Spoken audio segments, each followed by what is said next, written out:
Welcome back, subscribers. It's Johnny Hopper. Sorry I haven't gotten this video out sooner. Today's Friday. Whoa. It's actually Saturday, but let's let the man continue. It's actually press day for the last national at Ironman. Been really busy at work, so it's been hard to do a few hours of editing.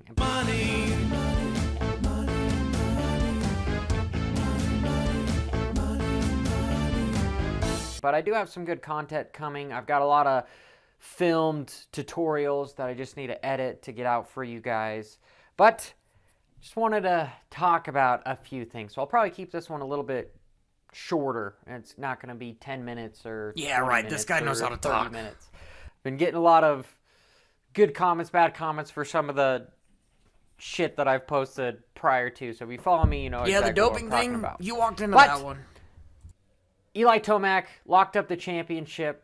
Good for him. I've been hearing some rumors that he might ride a KX 250 two-stroke at the last national. Like, how cool would that be to see a two-stroke? And typically, Eli Tomac, he's locked it up by the last race, so he doesn't go out and win that last race. You know, he kind of takes it easy, doesn't want to get hurt, ruin his Supercross chances, etc. But it would be cool to see him out there on a two-stroke. It's not going to happen because AMA has this silly little rule that you can't ride a bike that's something like 2 years behind production. So you can't come out with a 2014, let alone a 2007 KX 250.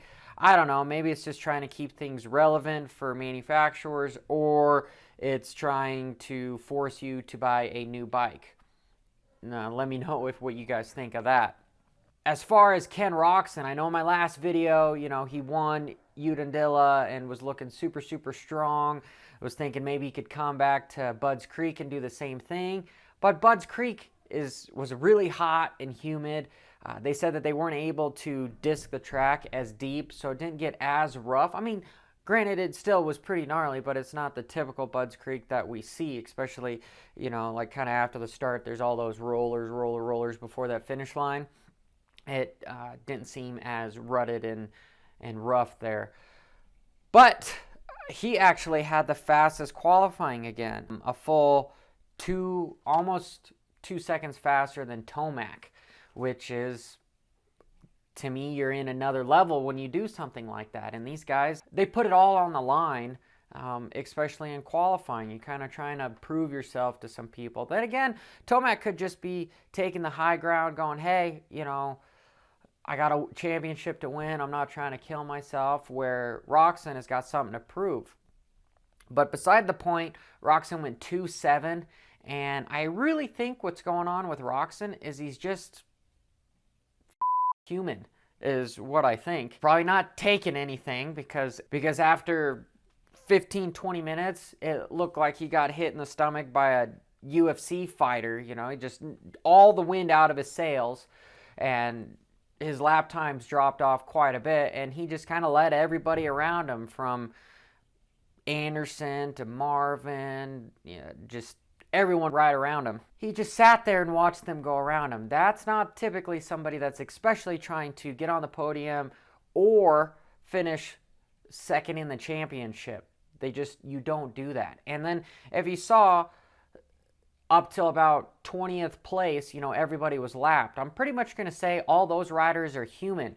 And then you watch Tomac get off the track, and he looks like he was just hanging out in a golf cart or something. Yeah, he's kind of soaking wet because of the humidity, but he gets off, gets on the podium, you know, gets off his bike, and I won the championship, woohoo, you know, like no hardness of breath, no nothing. And like, only way I can have a good analogy to talk about how demanding this is like, I don't know if you guys are into CrossFit or anything, but you do a hard workout or something, you're like crawling on the floor after 10 minutes, catching your breath if you're trying to push 100%. Yeah, you can make the argument that he wasn't pushing 100% because he had such a big lead, but dude, after 20 minutes, I've been there at the Nationals, and 20 minutes in, I'm dying. Want to pull off. It just is, it's abnormal. It's almost unhuman, because if you're pushing close to 100%, pegged your heart at like 180, 190, it's